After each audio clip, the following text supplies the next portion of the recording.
where we were at last time. So K will be an algebraically closed field, and B will be a smooth projective curve over K.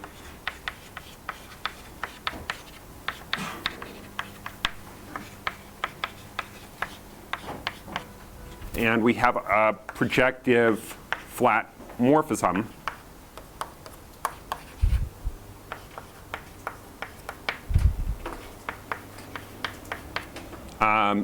I'm going to assume this is normal. But I need to assume more than that. So let me denote the geometric generic fiber by X. So this is the geometric generic fiber. So a general fiber, if you prefer.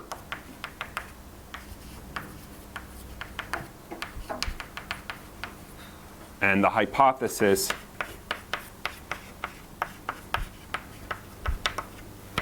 is that X is normal, which is not automatic in positive characteristic. Of course, in characteristic 0, that follows from the fact that this is normal.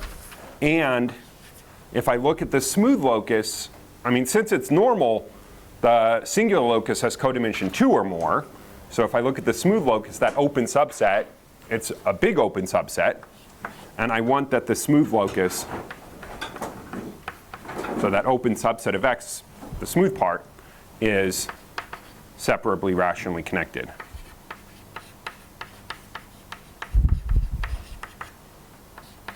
Remember what that means. That means that there exists this morphism from for some M, there exists a morphism from M cross P1 to the smooth part such that the induced map U0 infinity from M to X cross X, while the smooth part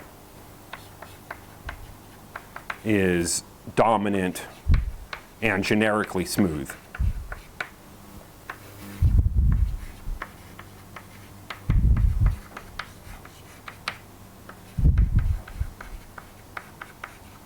Yep.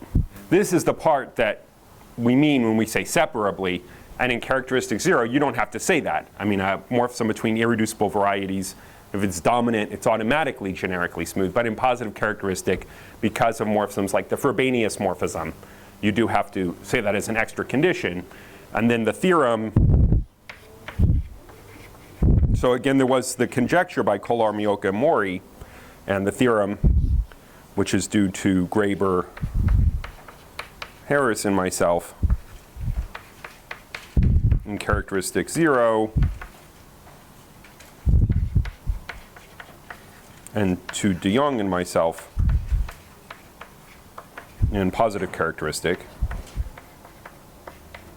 is that under these hypotheses there exists, I'll get out of the way in a moment, a section.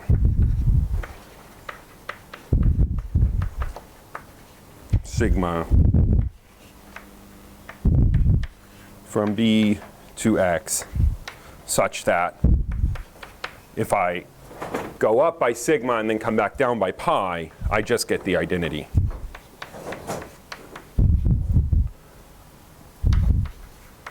So, I mean, there are a number of important things to say, but the problem is if I say all of those important things, I'll never finish what I really must say. So I'm just going to launch into the proof of this, and along the way I'll say some of the important things, but then hopefully there will be some time afterwards and I'll say more of those things. So there are a number of ingredients in the proof. The first one is that there are parameter spaces for curves.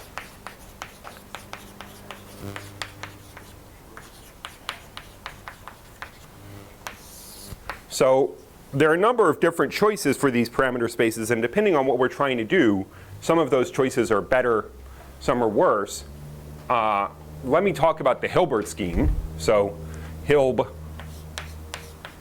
so there exists, let me do this in a bit more generality than I have right here because I'm going to need this later on. So let S be a Noetherian scheme I'm not going to do all of the theory of the Hilbert scheme. That would take too long. But let me just start.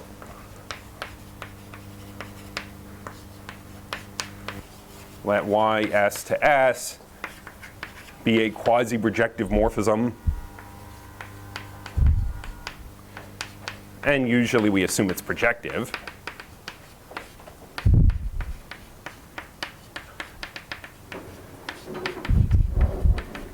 Usually we fix some ample invertible sheaf here, so let me just call that O of 1. So we fix some ample invertible sheaf. And then there exists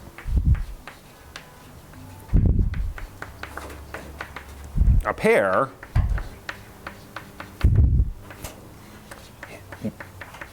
the first element in the pair is an S scheme, and we usually call it the Hilbert scheme.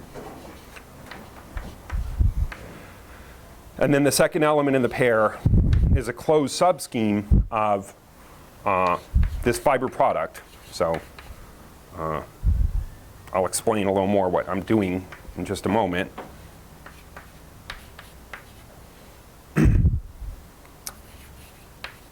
Of 1, an S scheme. So a scheme together with a morphism to S. And 2, a closed subscheme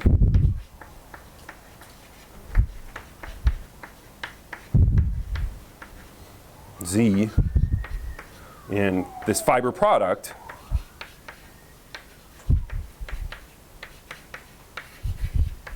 so you should think of it as a family of closed subschemes of Y parametrized by the points of Hilb. So S is some base of this family of quasi-projective varieties. I mean, that's how we usually think of this morphism. For every point in S, if I look at the fiber, that's some quasi-projective variety. And then Z is a family of closed subschemes. It has to satisfy a bunch of conditions. So such that A, the first condition I want is that the morphism from Z to Hilb, the projection morphism from Z to Hilb,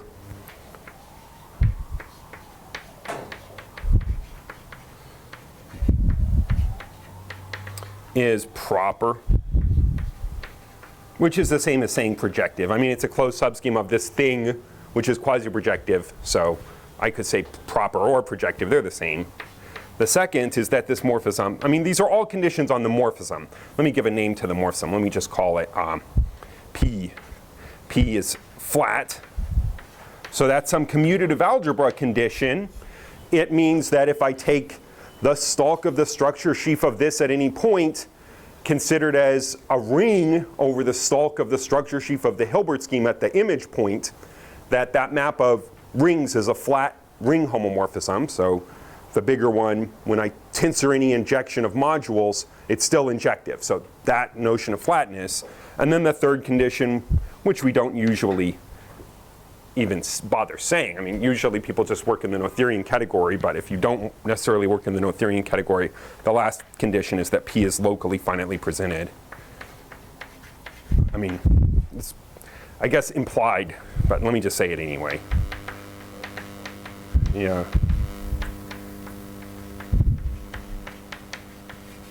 So, I mean, why do I bother saying that? I'm not sure. Anyway, and it's universal, satisfying these two properties. So there exists a pair that's of things, 1 and 2, that satisfy these properties, and that is universal.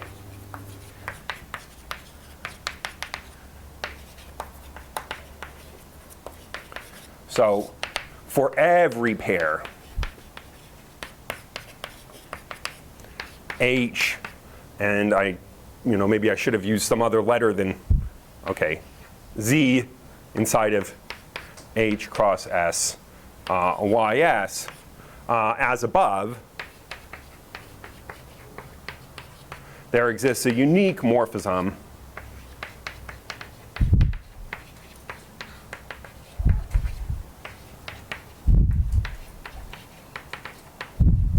eta.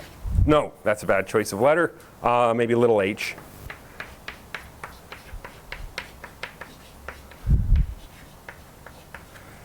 Such that the pullback of z equals this z. Oh, that doesn't look right. Okay, so I mean there is some Hilbert scheme. I'm not really going to use more than that. I'll use a little bit more than that.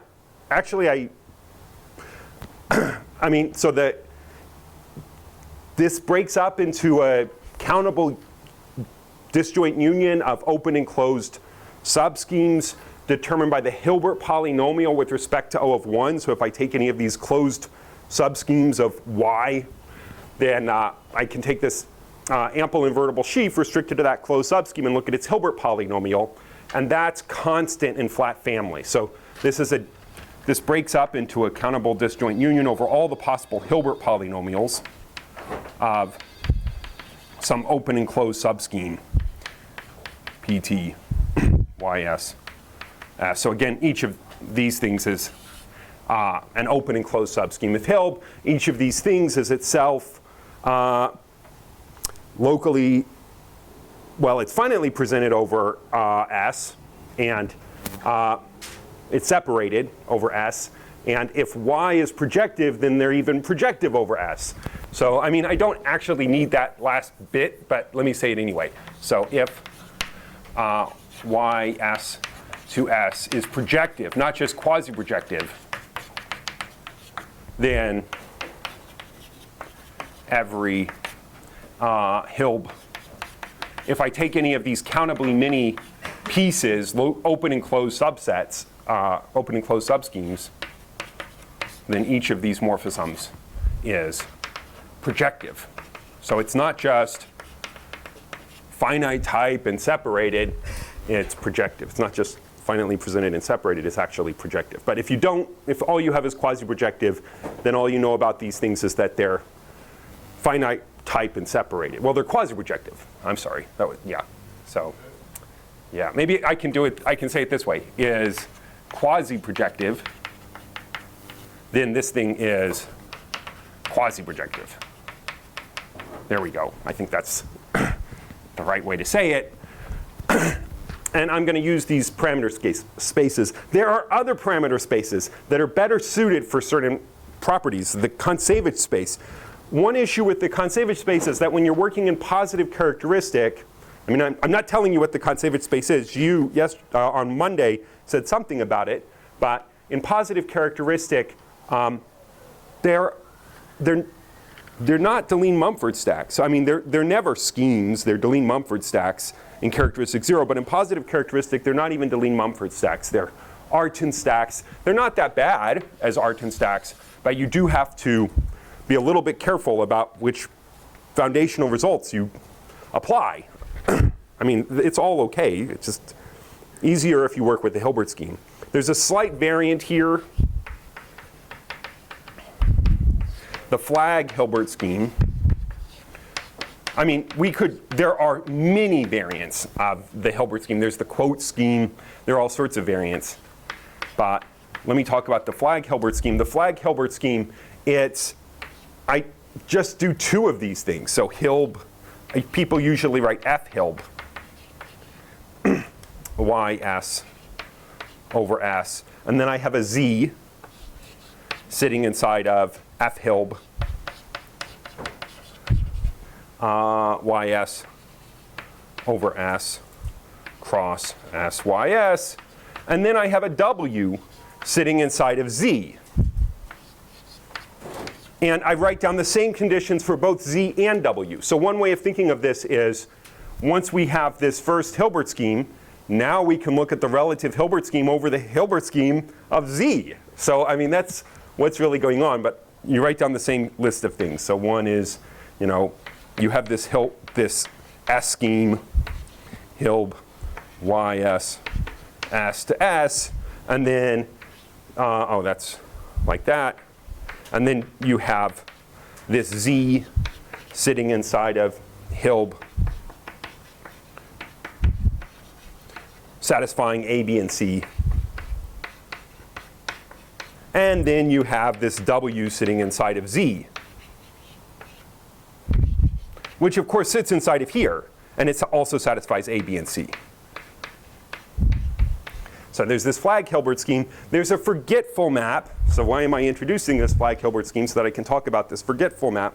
It's what for the conservation space would be called an evaluation map. Let me leave that up. To erase something. Let me erase this. So there's a forgetful map that just forgets about Z. Just remembers W. I mean, if W is a closed subscheme of Z is a closed subscheme of Y, then let's just remember W. So there's some forgetful morphism, phi, from the flag Hilbert scheme to the Hilbert scheme. I mean, there's more than one. I could forget W or I could forget Z. Somehow the one that's a bit more interesting is forgetting Z. So this sends a pair Z, W to W. So remember, W is a closed subset of Z, is a closed subset of, well, Y. I mean, some fiber of Y over some point of S. And all I'm remembering now is W sitting inside of Y. So I mean, that example that's going to be most important to us, Y will be some variety, like X, and W will be some collection of finitely many points, just closed points, and Z will be some curve. And now what this map is doing is it's taking a curve together with a bunch of points on that curve, and it's forgetting the curve, it's just remembering the points. So, I mean, an example, I mean, the main example is when Z is a curve, and W sitting inside of Z is finitely many reduced points.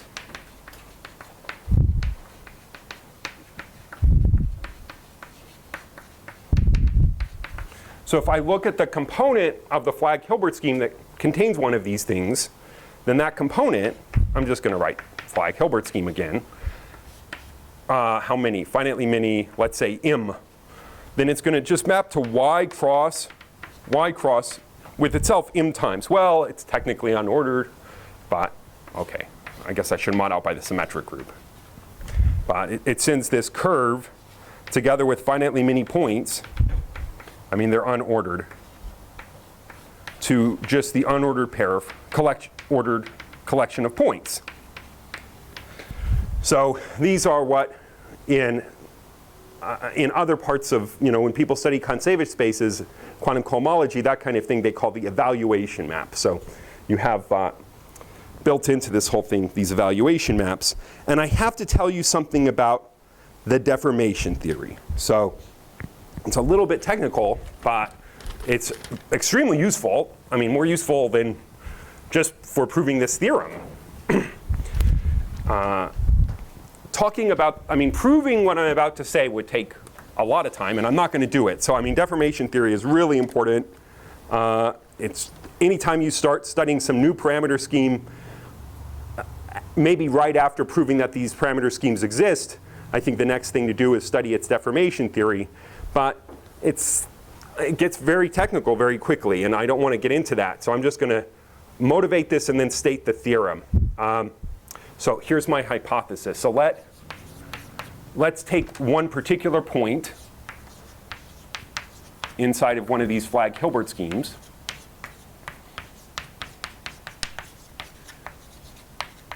And I'm going to have some hypotheses here.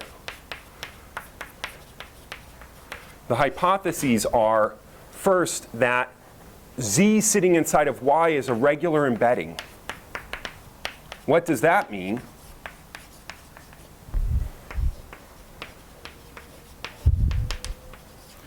That means that Z is cut out inside of Y by everywhere locally by some regular sequence. So everywhere locally, what you can think of a regular sequence as a subset of a coordinate system, something like that. So everywhere locally, Z is cut out in Y by a regular system of parameters. The same notion of regular system as when you study Koszul complexes, or when you study regular local rings, that same notion, a regular system of elements in OY.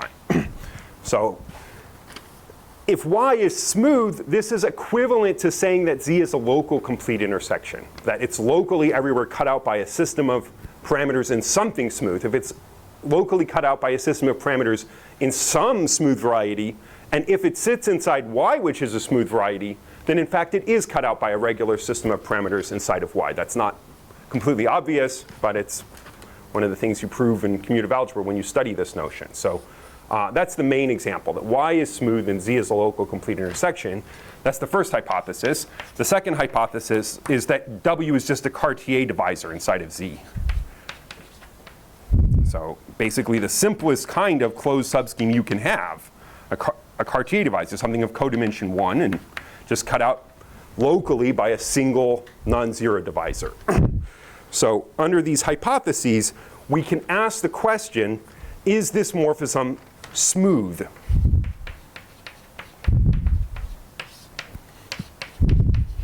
Is this forgetful map smooth? So what are we asking? I mean, the definition of smoothness is what's written in Hartshorne. You know, the map should be locally flat, and the sheaf of relative differentials should be locally free of rank equal to the fiber dimension. that definition from Hartshorne. But there is a formulation in terms of an infinitesimal lifting property, which I'm not going to go through. But if you think just, well, what happens if I have a first order deformation of W as a subscheme of Y? Not as a subscheme of Z sitting inside of Y, but just itself, you know, sitting inside of Y. So here's a picture. Here's my Y. Here's my Z. It's a curve. And there are some points. W. So this is my Z. It's a curve sitting inside of Y, and I've got these points. And those points make up W. And at each point, I just choose a tangent vector, and I imagine moving W in that direction. So I'm given some first order deformation of W. So given our first order deformation,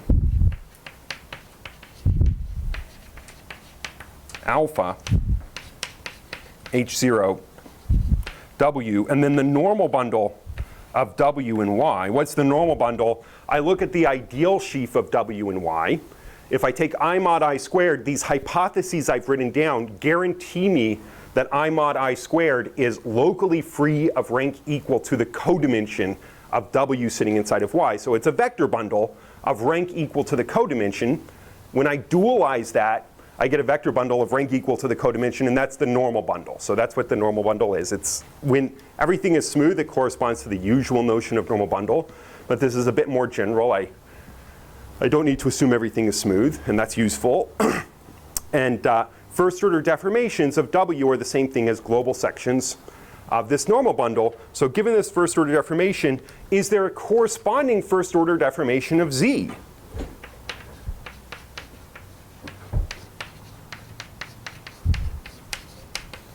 So I do the same thing. I take the ideal sheaf of Z sitting inside of Y by my hypothesis. This hypothesis here, when I take I mod I squared, that's locally free of rank equal to the codimension. When I dualize it, I get the normal bundle. Global sections of the normal bundle are the same thing as first order deformations of Z inside of Y. And I'm asking the question, given a first order deformation of W inside of Y, can I somehow extend that? Is there a global section of the normal bundle which agrees with these given normal directions at those finitely many points? And if you write down the exact sequence, what happens is that this is measured by an H1.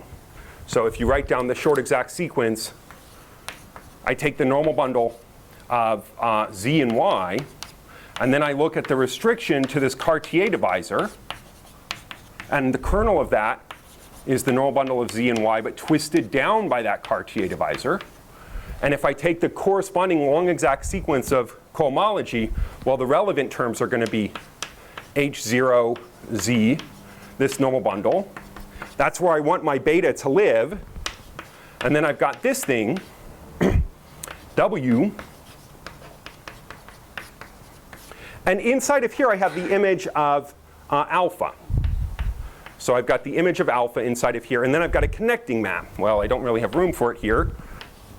But there's some connecting map to H1 Z, the normal bundle of Z and Y, minus W. So if this group is 0, then given this alpha, I have a corresponding beta. I mean, I take the image of alpha inside of here, and I ask whether there's a beta that maps to it.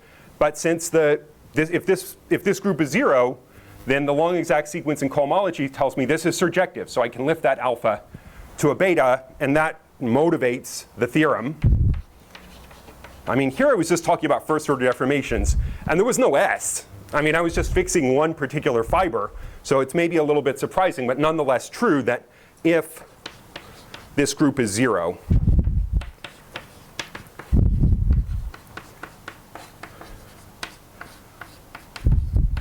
then phi is smooth near this point. So smooth in the sense of Hartshorne near this point. So I mean, it's more than saying that the fiber is smooth. It's saying, for instance, that this map is locally, I mean, if I take any irreducible component of this thing that contains W, then there's an irreducible component of this thing that dominates that irreducible component. So this smoothness is a pretty strong condition. I mean, it's more than just smoothness of the fiber. And again, this isn't completely trivial, but it's part of deformation theory. So I'm just going to use it. But I mean, this special case, I hope, motivates that. If that group was 0, then you can see, well, first order deformations lift to first order deformations. And then you might imagine what you would do to keep going, to get to second order, third order, et cetera. All right. That's the crucial technical thing. And how do we ever arrange that this H1 is 0? Well, before I say something about that, let me talk about this separable rational connectedness thing.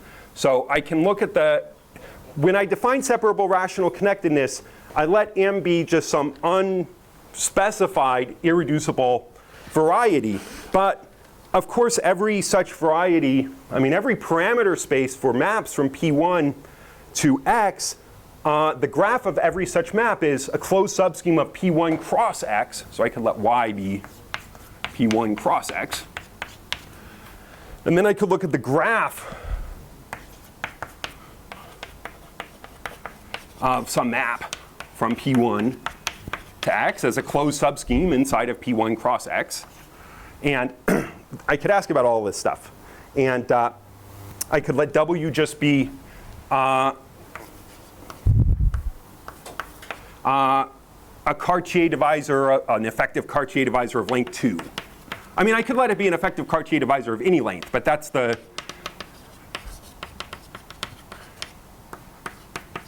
that's making it sound more than it is. I mean, there are only 2 possibilities here. Up to automorphism of P1, it's, say, 0 and infinity, or maybe it's 2 times 0. I mean, those give 2 different types of effective Cartier divisor of length 2 in P1. Either the 2 points are distinct or the 2 points are the same. And then you can ask about this condition here. I mean, this condition here, vanishing of that H1. And when you look at what it is, it's exactly the following, and it leads to this corollary. The induced map from F Hilb to X cross X is smooth at this graph. I mean, I'm given some morphism, sorry, from U P1 to X. So this is smooth at, I'm just going to say U, if and only if the pullback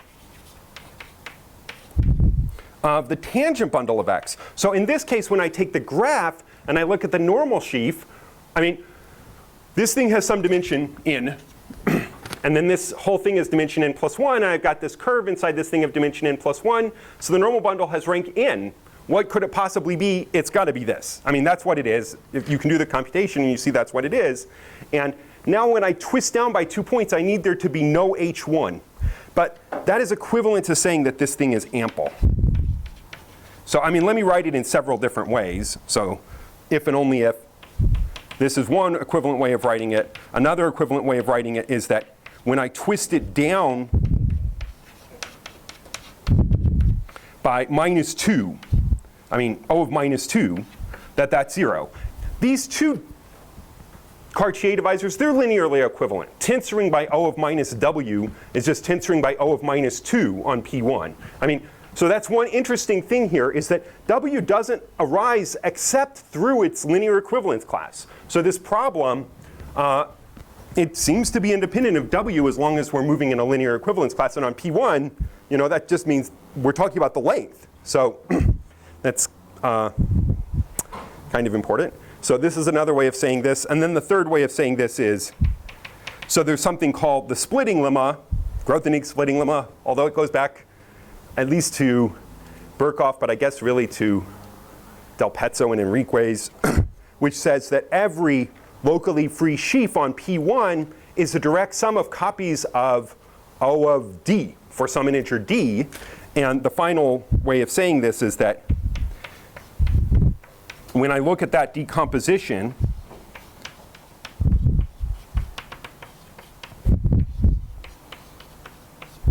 every AI is at least 1. So again, once you know that U upper star Tx has such a decomposition, we can just ask whether H1 of this is 0 or not. And we've all done the computation of cohomology of line bundles on projective space. You'll see that this is true if and only if every AI is bigger than or equal to 1. And of course, that's the same condition for this thing to be ample. So these three conditions are equivalent to each other. A curve that satisfies any one of these three equivalent conditions is called very free. So this is the definition of U is very free.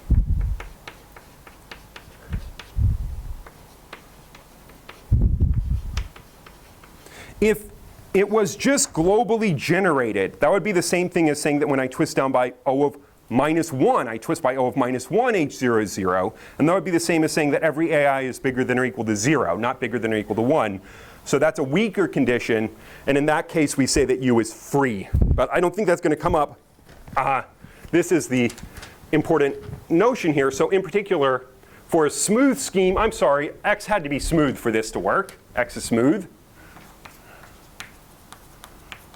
Otherwise, when I take a map from P1 to X, if the image hits the singular locus of X when I look at the graph, it will not be a regular embedding. So this only works in the smooth case. But that's basically the only case we'll be working with. But in this smooth case, what this is saying is that X is separably rationally connected if and only if there exists a very free curve. And in characteristic 0, that separable part was automatic. So if you're rationally connected and smooth, then there exists a very free curve. So that's some extremely strong condition. So if X is smooth, I should say for X smooth, X is separably rationally connected if and only if there exists a very free morphism. So a morphism from P1 to X such that the pullback of the tangent bundle is ample. I mean, that's just the shortest way of saying it, but it's equivalent to either of those two other formulations. So every Fano variety, I mentioned yesterday, every Fano variety is rationally chain connected, and it's really not trivial to prove this in characteristic 0. If you're smooth and rationally chain connected, then you're rationally connected, and thus separably rationally connected, and thus there exist these things. And in particular, that gives the result that Campana mentioned, that once you have that this thing is ample, if let A be any invertible, let me just say this quickly, be any invertible sheaf on X, then for all M at least the degree on P1 of the pullback of A, H0 x omega 1 x tensored with itself m times tensored with A is 0. Let me use lowercase h equals 0. Why? I mean, imagine you had a section S of this thing, and then look at what its pullback to P1 is, since omega 1 of x is O of minus, I mean, it's O of minus all of these things, and these things are at least minus 1.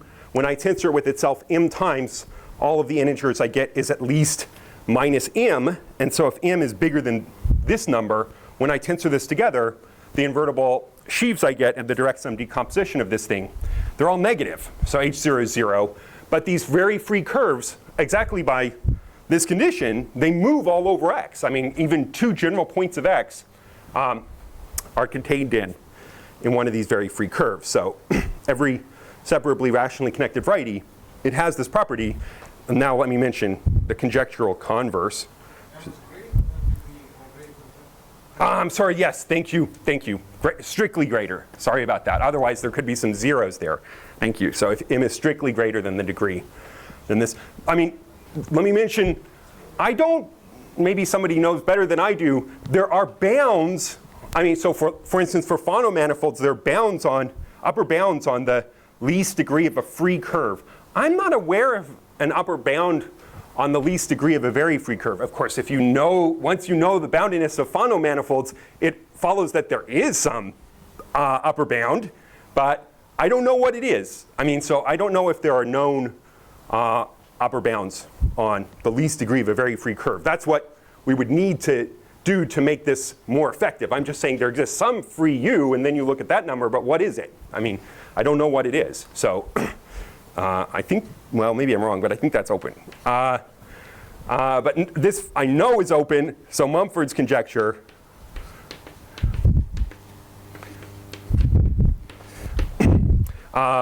in characteristic 0,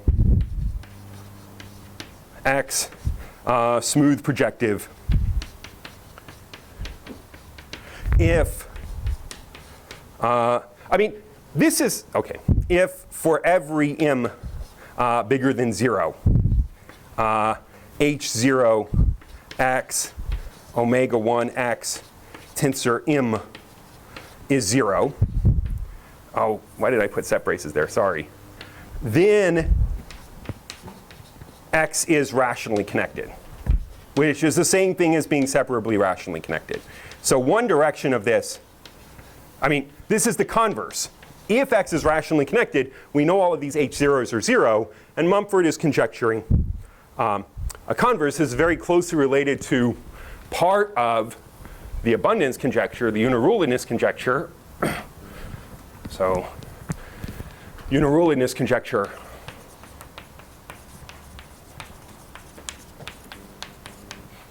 again, characteristic 0, x smooth projective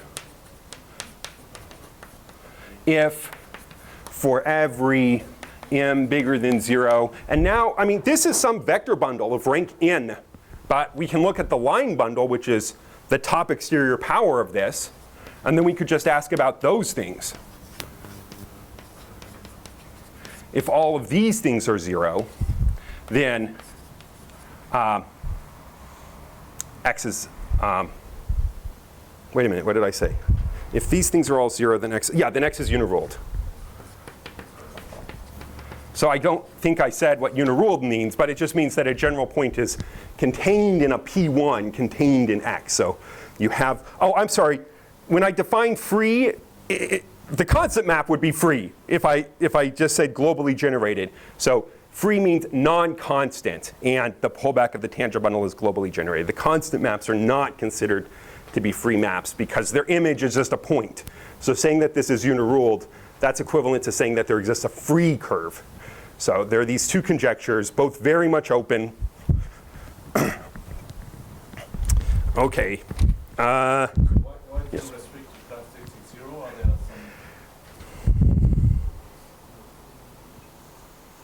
some? I don't, you're right. I probably shouldn't restrict to characteristic 0.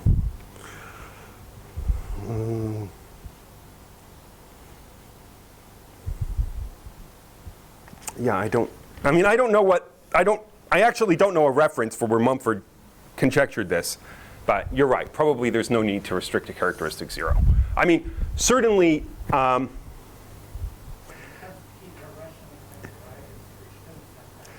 that's right. So, I mean, in characteristic P, there are inseparably rationally connected varieties like supersingular K3s where this fails. So this isn't going to give you an if and only if statement in positive characteristic, but maybe if you said separably rationally connected, it would be an if and only if statement. I don't know.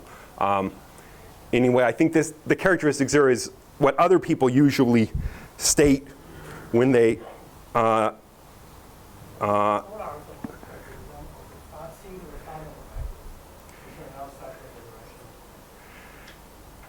okay, so I mean, right, so I mean another part of this story which I'm not really talking about is what happens in the singular case.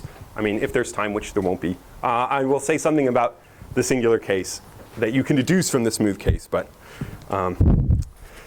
yeah, so probably, yes, probably this isn't the best formulation of either one of these conjectures. All right, and one more thing. So what if I take a general curve, not one of these very free curves, and I try to make this thing 0? So there's this technique called the comb smoothing technique.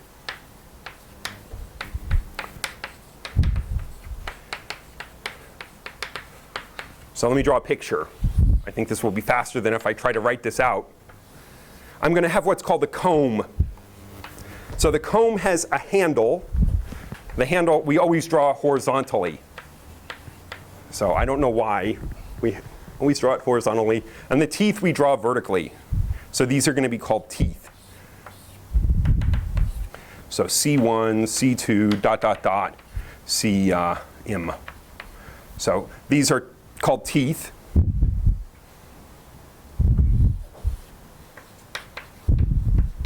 But it's a reducible curve. It's a reducible curve. It has finitely many nodes at the intersection points, dot, dot, dot, Sm. Well, okay.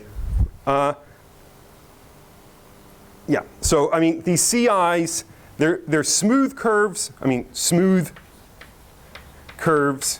C0 is a regular embedding. I want that y is smooth at every point of Ci, in particular at the Si. So Ci, the Ci are all contained in the smooth locus of y for I equals 1 up to m. So I mean, you know, now you could start saying, why don't I say C0 is in the smooth locus?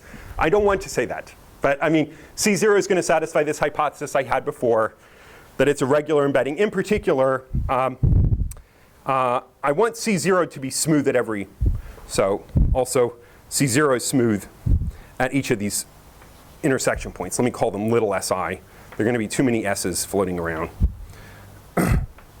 Little si sitting inside of C0 are all in the smooth locus of C0. C0 might be singular somewhere, but it's not singular at those nodes. And this is it's just a nodal curve at near each of these Si. So it's nodal at each of those points. Why am I saying all of this? In that case, I have a bunch of different normal bundles that I can talk about. I can talk about the normal bundle of C0 in Y, because C0 is a regular embedding. I can talk about the normal bundle of each Ci in Y. Not only are the Ci, these are smooth. They're always going to be isomorphic to P1. So they're smooth, just P1. They're copies of P1. They're all regularly embedded. So I have a bunch of normal bundles. I have the normal bundle of Ci in Y is a locally free sheaf, a vector bundle on Ci. I have the normal bundle of C0 in Y. That's a vector bundle on C0. And now I have some other vector bundles. You might be surprised by this, but the normal bundle of the union restricted is not the normal bundle of the irreducible component. It's a little more positive. So we want the normal bundle to be positive. We want H0 to be 0. And the normal bundle is a little bit more positive. In fact, what's going on here is that if I take the co-kernel of one of these things, so I have a locally free, a short exact sequence, the first two terms are going to be locally free. Let me just write C prime for either of these things. It's going to sit inside the normal bundle of the reducible curve restricted to C prime. Oh, let me do it for I. Sorry, I'm going to have to say separately what happens in the 0 case. And then the co-kernel, it's a skyscraper sheaf of length 1. It is TSI CI tensor. This is a one-dimensional vector space tensor over my field with TSI C0. So this thing is what's called an elementary transform up of this. I had this vector bundle. If this was a line bundle, I would just be twisting up by this point Si. But it's not a line bundle. It's some vector bundle of some rank equal to the codimension of Ci and Y. And I'm twisting it up, but just in one direction. This is length 1. So length is 1. So if you imagine, these Ci's are P1s. This vector bundle restricted to P1 is a direct sum of line bundles. I'm just twisting up one of those line bundles. Sorry. Well, C is the union of all those Ci, right? Yes, C is the union. And just above you have, okay. So if I take this, It's a bundle, but the incident is not. yes. So it gets a little bit more positive in this direction. It's really the normal bundle I've twisted up in the, for Ci I've twisted up in the direction of the tangent space of C0. So if I look at the normal bundle of Ci, and then I look at its fiber at this one point, then that's just a vector space, just the sort of Zariski tangent space of a transversal. And inside of that Zariski tangent space, I have this Zariski tangent space of C0, and I'm twisting it up in just that one direction. And similarly for the C0, it's just for C0, there are a lot of these things. So it gets twisted up a lot.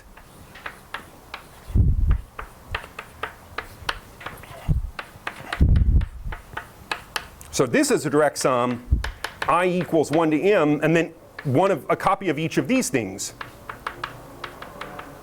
So it gets twisted up by a lot. You can think of it as a sequence of elementary transform ups, but it's a lot of them. Oh, I should have said something when I said all of this business. If I take this map where these AIs are all bigger than 1, and I pre-compose it by a map which is like, say, taking a coordinate z to the e, then when I pull back O of 1, it pulls back to O of e. So once I can make these AIs at least 1, there exists this very free thing, I can do as well as I want. So x is for if and only if for every m, there exists this thing such that U upper star Tx twisted down by m is ample. I can make this thing as ample as I want. So because of that, and then going back to this deformation theory thing, if I take any general collection of points, m points in Y, and general tangent directions in Y, then I can find, assuming there's a very free curve, then I can find very free curves passing through those points and with those given tangent directions. In fact, I can find a single P1 passing through those points and with those given tangent directions. But what's going on is that I can take this normal bundle of C0, you give me a bunch of general directions at these points S1 through Sm on C0, and I can find these very free curves such that they have those given tangent directions. That means that when I start with this normal bundle and I look at what's going on, I'm twisting it up in whatever directions you like, as much as you like. So by gluing on enough of these curves with at general points S1 through Sm with general tangent directions, eventually I can make this as ample as I want. Extremely ample, more than very ample as you want, for m sufficiently large and the CIs sufficiently general. So this is the key to many of the results for rationally connected varieties. It's not just that you can find a P1 that contains 2 points.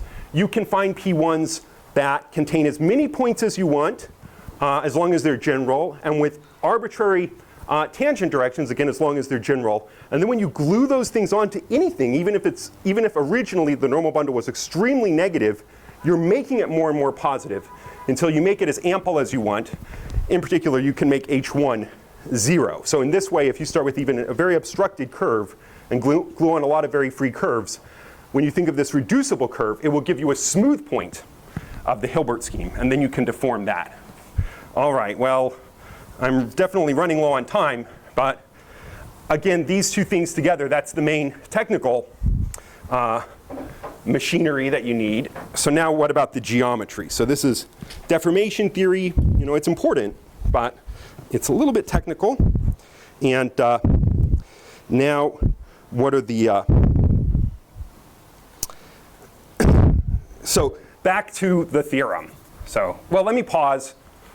I mean, again, there's some deformation theory, and then I haven't said exactly how I'm going to find these CIs and glue them on. I said some general things, but in the middle of the proof, you'll see where these CIs come from and what y is. So in this example, before y was P1 cross x, where x is rationally connected, well, that's an example of one of these things.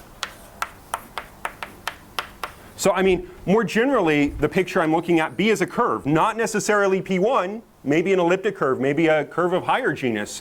And X is the total space of some fibration, where a general fiber is something which you can think of as being smooth and rationally connected, although in positive characteristic, we don't have resolution of singularities, so probably you shouldn't assume that, but in characteristic 0, some smooth rationally connected thing. So that would be one of my X's. Smooth, rationally connected. But there are going to be some points where the fibers are singular. And I have to deal with that. And I mean, not only do I have to deal with that, but this was the issue that came up. I mean, there's an incredibly important issue here. The issue that came up yesterday in Campanat's lecture and Emmerich's lecture. These might have multiplicities. They might be everywhere multiple.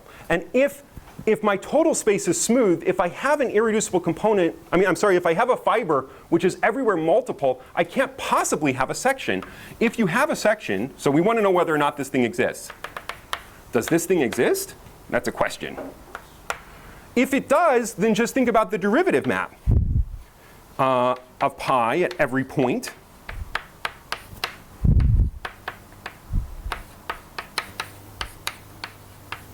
It's surjective. So I mean, because I have a right inverse. So right inverse. I have a right inverse. So if I have a section, then for every choice of little b, there must be some point above it where this derivative map is surjective. But if I have a component which is everywhere multiple, every irreducible component of the fiber has multiplicity bigger than 1, then this cannot happen. The derivative map can never be surjective at any point. So in order to prove there exists a section, as a logical consequence of proving there is a section, at some point in the proof, what must be happening is we're proving that every single irreducible component, every fiber has an irreducible component of multiplicity 1. We must be proving that at some point. And in order to deal with this difficulty, I have to talk about ramification, but not much. Happily, there's a wonderful theorem due to Krasner that basically handles this. So I'm assuming script x is normal at least. So I mean, always pretend that script x is smooth and a general fiber is smooth. Ignore some of these problems in positive characteristic that will make things easier to understand. But I actually only assume that x was normal. But that means that the smooth locus, its complement has codimension 2. So I've got this big open sitting inside of x. An open where I can apply Hartog. You know, that was what was important yesterday as well. So the complement is codimension 2. Codimension 2 complement. And we codimension at least 2. And now I'm going to start throwing out more codimension 2 sets. So I'm also assuming the geometric generic fiber is normal. And embedded in that hypothesis is that it's reduced. So the morphism is generically smooth. I mean, that's part of saying that the geometric generic fiber is normal. So there are only finitely many fibers that have a component which is not reduced, that have multiplicity bigger than 1.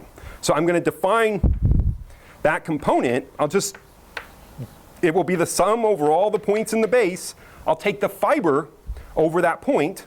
Let me call it xb as a Cartier divisor. Now that's a sum of irreducible components with multiplicities. And I'm going to subtract off the same thing but reduced.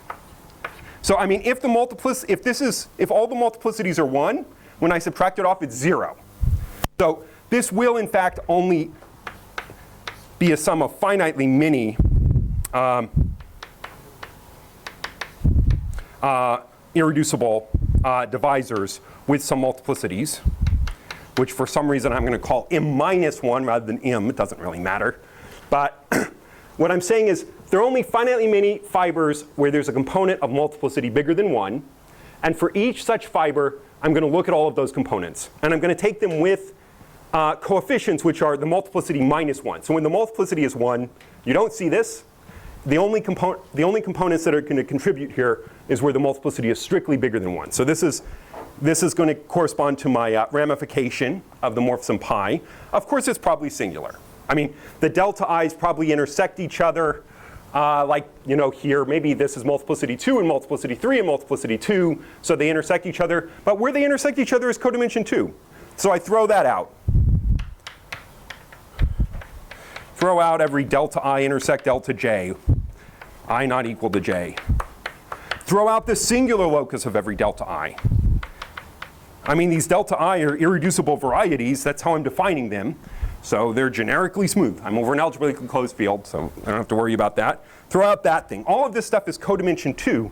Once I've thrown out all of this stuff, what I'm left with is an open set whose complement has codimension 2.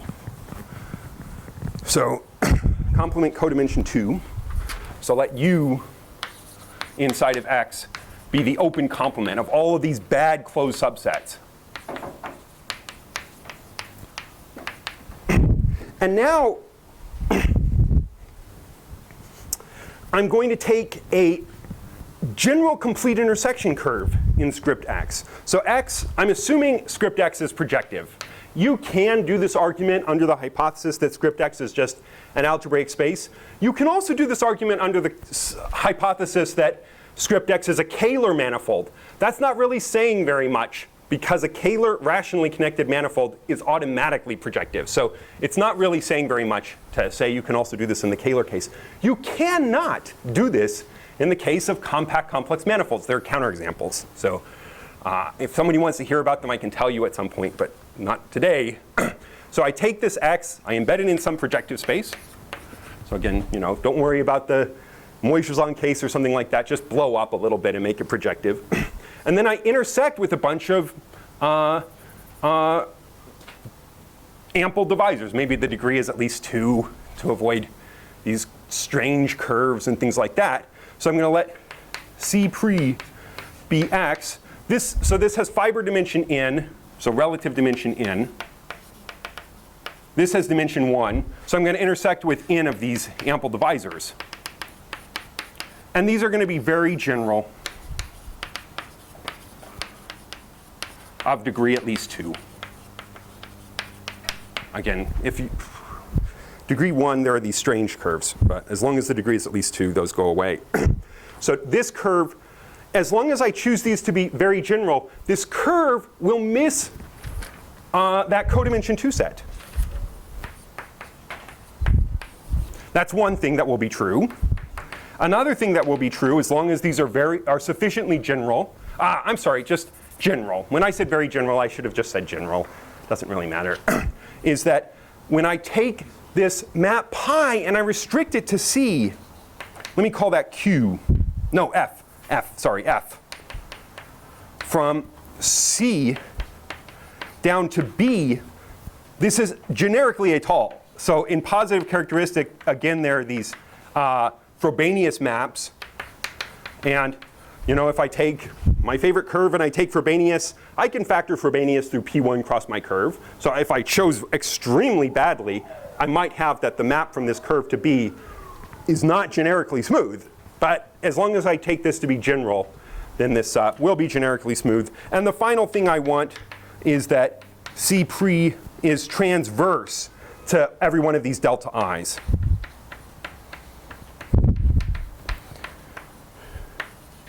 In characteristic 0, so what's going to happen is I've got my C, and I'm just intersecting this somehow generically. I can't really draw the picture properly and use only real points. Well, okay, it's going to, I can't draw the picture properly. But every time I have an irreducible component of multiplicity bigger than 1, this curve, the map down to the base, has to have that same multiplicity if I say this transverse thing. So this map from C down to the base, at all of these multiple components of fibers, automatically the map is ramified. I really need to keep track of this. So I define D in my base, I mean, again, very much is what happened yesterday, to just be the image of delta. It's finitely many points, finitely many bad points. These bad points, B1, B delta. And then I define D in C to just be the inverse image of that. I'm going to keep having these D's. I'm going to run out of time. I'm going to have to finish this argument on Friday, but these D's are just going to keep coming up. And now, let me explain the idea, and then I'll have to stop because I will be out of time. But the idea is, first we deform C. So you might say, well, that's okay. I mean, if I want to produce a section, the idea is I'm going to deform C inside of X. But before I deform C inside of X, I'm just going to deform C as a cover of B. So we deform C to B. I'm not going to worry about script X yet. I'm just going to deform C. How do I want to deform this? And I claim I can deform this way. There's going to be some curve, S, so that will be a curve, smooth, usually affine curve. I'm going to have B cross S. So this is, B is that original curve, maybe genus 7, you know. And now this is like you can think of this as like a disk or like A1. In fact, it will in this construction be an open subset of P1. But it's not really important what S is, just some parameter space for deformation. Q, let me call this S, QS. There's going to be one special point in here, 0. Again, this is going to be a subset of P1. So P1 contains 0. And when I look at the cover I get at 0, I'm sorry, and there's going to be another special point, infinity. So this is a one parameter family that's going to interpolate between that cover and some other cover.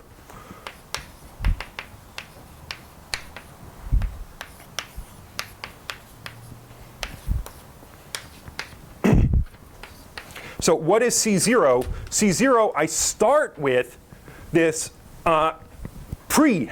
So that wasn't C0 yet. I haven't even reached 0. It's like -1. But that C0 is going to be the same C0 as from this comb smoothing argument, by the way. So, so C0, I'm going to start with C pre. Maybe this is C pre, mapping down to B. And I've got these finitely many bad points. I think I was using X's before. B1 through B delta. And for each of those bad points, I look at the inverse image. There are probably some ramification points, and there may be some points where it's not ramified. I don't care. So I mean, this is going to be this DC.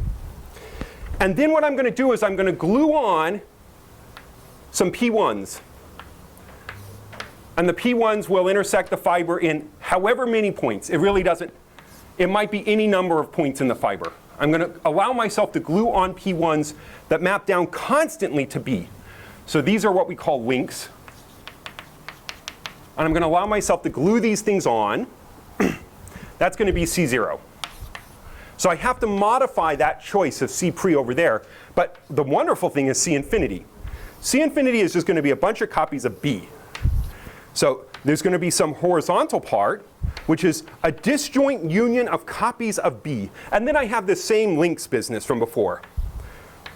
And now the links might be with multiplicities. I really don't care. In fact, they will be with multiplicities at every one of those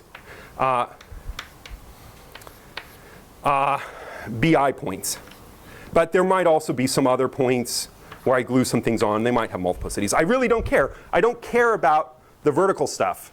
What's interesting to me is I can start with just an arbitrary cover of B, and then by allowing myself to glue on P1s, connecting up some subset of the points in the fiber, I can deform that so that eventually it breaks as a cover of B into a bunch of copies of B and some vertical stuff. And I don't care what the vertical stuff is. That's just not going to be important. But each of these things has multiplicity 1. So when I draw it this way, the multiplicities are 1. Multiplicity 1, union of copies of B.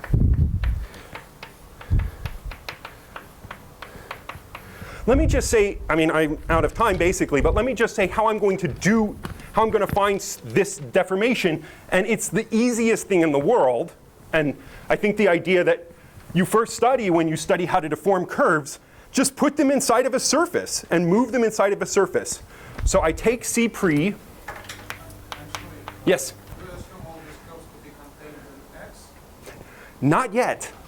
So I don't have X yet. So I mean, I'm out of time. I'm going to have to pick this up on Friday.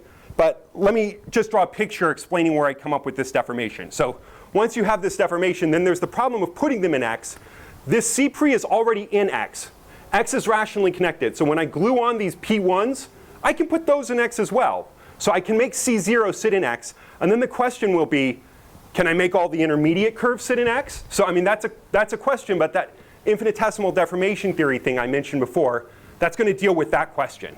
I mean, I think that at least historically, for the longest time, the thing that held us up was, well, how do we even deform C pre? How do I deform this thing? And it's actually really easy. So, I mean, I know it might be mysterious why I'm doing all this, but let me just say this very quickly, and then I'll stop. I'm sure everybody can use a break. But I take P1 cross B.